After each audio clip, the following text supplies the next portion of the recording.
स्वागत है आपका हमारे YouTube चैनल स्टडी पॉइंट में। आज हम क्लास 8 की सामाजिक विज्ञान की वर्कशीट मार्च की देखेंगे। प्रश्नों के उत्तर एक एक करके हल करेंगे। सबसे पहले असहयोग आंदोलन क्यों चलाया गया उसके कारण लिखिए।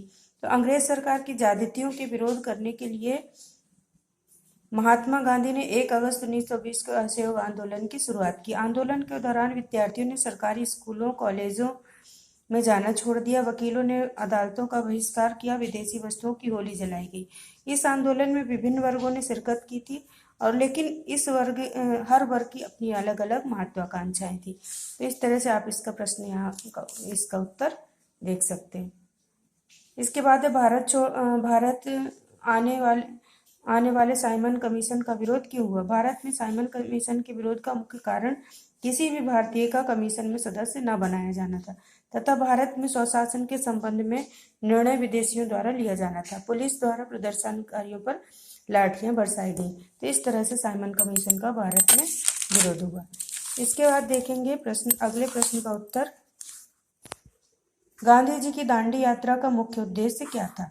इसका मुख्य उद्देश्य अंग्रेजों द्वारा बनाए गए नमक कानून को तोड़ना था। गांधी जी ने साबरमती से अपने 78 सत्याग्रहियों को साथ लेकर दांडी की यात्रा शुरू की और वहां पहुंचते विशाल जनसैलाब उमड़ पड़ा। वहां पहुंचकर गांधी जी ने नमक बनाया दांडी में और नमक कानून को तोड़ा। अगला प्रश्न है आजाद हिंद फौज का गठन किसके द्वारा किया गया और स्वतंत्रता प्राप्ति में इस आजाद हिंद फौज का योगदान क्या था। तो आजाद हिंद फौज का गठन नेताजी सुभाष चंद्र बोस के द्वारा किया गया।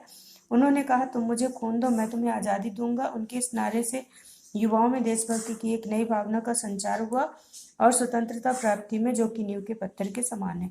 इसके साथ ही उन्होंने अपनी एक अंतरिम अस्थायी सरकार भी बनाई थी। इसके बाद प्रश्न क्रमांक 2 दिए गए मानचित्र को निम्नांकित कीजिए। इसमें कैनेडियन पैसिफिक रेल मार्ग, कोयला क्षेत्र, गन्ना उत्पादक क्षेत्र, दक्षिणी पैसिफिक रेल मार्ग और चावल उत्पादक क्षेत्र है। तो आप उत्तर अमेरिका का जो भौगोलिक स्वरूप है, उत्तर अमेरिका के आर्थिक स्वरूप में इस मानचित्र को देखेंगे और दिए गए जितने भी पॉइंट है उनको ध्यानपूर्वक भरेंगे।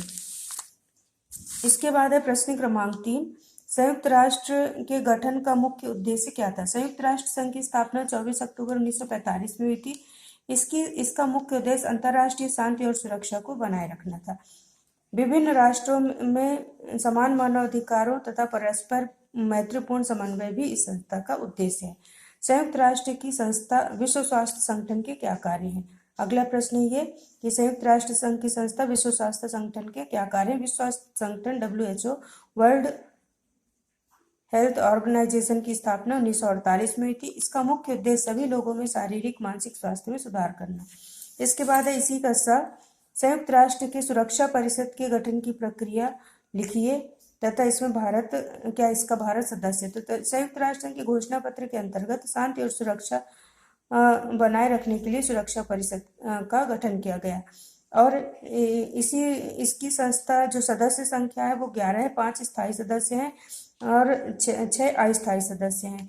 तो जितने भी विकसित राष्ट्र हैं वो सभी इसके स्थायी सदस्य हैं, लेकिन भारत इसका अस्थायी सदस्य है। चीन, फ्रांस, रूस, ग्रेट ब्रिटेन, अमेरिका सभी इसके स्थायी सदस्य हैं।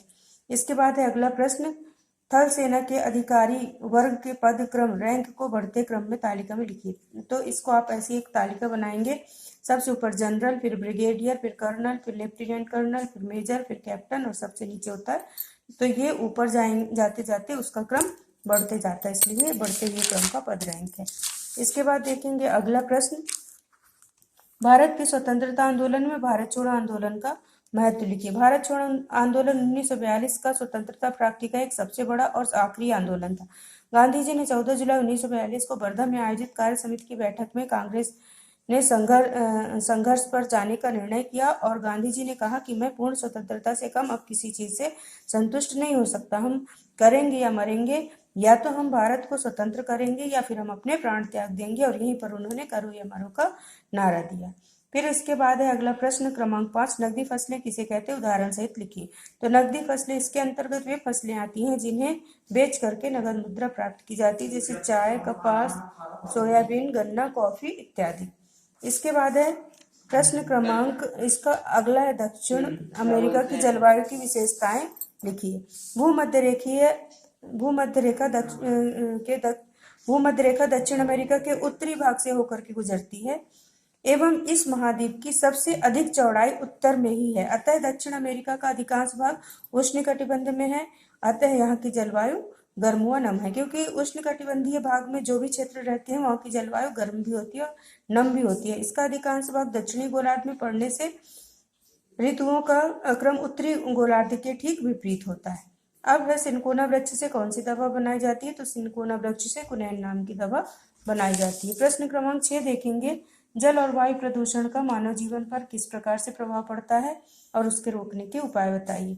जल प्रदूषण के बारे में पहले लिखेंगे और उसके बाद में उसका जो मानव जीवन पर प्रभाव पड़ता है उसको रोकने के उपाय भी लिखेंगे। तो जल प्रदूषण मानव जीवन पर इसका बहुत बुरा प्रभाव पड़ता है। दूषित जल पीने से अनेक गंभीर बीमारियां होती हैं और रोकने के उपाय में आप इसको लिखेंगे, उद्योगों के रसायन एवं अपशिष्ट युक्त जल को नदियों, सागरों, झीलों में प्रवाहित होने से रोका जाना चाहिए। विद्युत सौदाह गृहों को निर्माण होना चाहिए और जलाशयों में गंदे नालों के प्रवाह को नदियों में जाने से रोकना चाहिए। अब इसके बाद है वायु प्रदूषण। वायु हमारे जीवन के लिए अत्यावश्यक है, परंतु इसमें मिला जहरीला धुआं इसको प्रदूषित करके हमारे जीवन के लिए हानिकारक बना देता है। अतः इसे रोकने के लिए उद्योगों की जो चिमनियां हैं उनको और अधिक ऊंचाई पर बनाया जाए, वृक्षारोपण किया जाए ताकि प्रदूषण को कम किया जा सके। अगला प्रश्न है, वैश्वीकरण से आप क्या समझते हैं, इसका समाज पर क्या प्रभाव पड़ता है? तो वैश्वीकरण की प्रक्रिया में एक देश दूसरे देश पर मतलब देश आपस में परस्पर निर्भर रहते हैं और लोगों के बीच की दूरियां घट जाती हैं। एक देश को अपने विकास के लिए अन्य देशों पर निर्भर रहना पड़ता है। अब इसका जो प्रभाव है, तो वैश्वीकरण के कारण पूंजी का प्रवाह बढ़ जाता है, साथ ही अंतर्राष्ट्रीय उत्पादन में वृद्धि होती है। ये तो इसके अच्छे प्रभाव हो गए, लेकिन इसके साथ ही साथ इसका कुछ प्रतिकूल प्रभाव भी पड़ता है, जैसे कि घरेलू उद्योगों पर नकारात्मक प्रभाव पड़ता है, आय के वितरण की विषमता होती है और विलासिता की वस्तुओं की भरमार होने लगती है। तो ये इसके नकारात्मक प्रभाव। इसके बाद है प्रोजेक्ट वर्क। प्रोजेक्ट वर्क में मानचित्र है, उसको दक्षिण अमेरिका का भौगोलिक मानचित्र है, आप इसको देख करके इसको भरेंगे। आपके मार्गदर्शन के लिए कुछ पॉइंट हमने इसमें फिलअप कर दिए हैं, बाकी आप इसको देख करके कंप्लीट करेंगे। जैसे यहाँ पर टीटीकाका झील, यहाँ एंडीज पर्वतमाला, ये पैटागोनिया मरुभूमि, बोलीविया का पठार, सेंट जॉर्ज की खाड़ी, फॉकलैंड, और ये यहाँ पर है बोलीविया का की उच्च भूमि, और यहाँ बोलीविया का शैलवास का मैदान। तो ये आप इसमें अगर कोई पॉइंट छूट गया तो आप इसको फिलअप करेंगे बुक में। जो दक्षिण अमेरिका का भौगोलिक स्वरूप है इसमें आपको इसका उत्तर मिलेगा। इसके साथ ही साथ चैनल पर आने के लिए आप सभी का धन्यवाद। इसी तरह से अपना सहयोग बनाए रखें, अधिक से अधिक अपने ग्रुप में शेयर करें और ज़्यादा से ज़्यादा लाइक और सब्सक्राइब करें। धन्यवाद।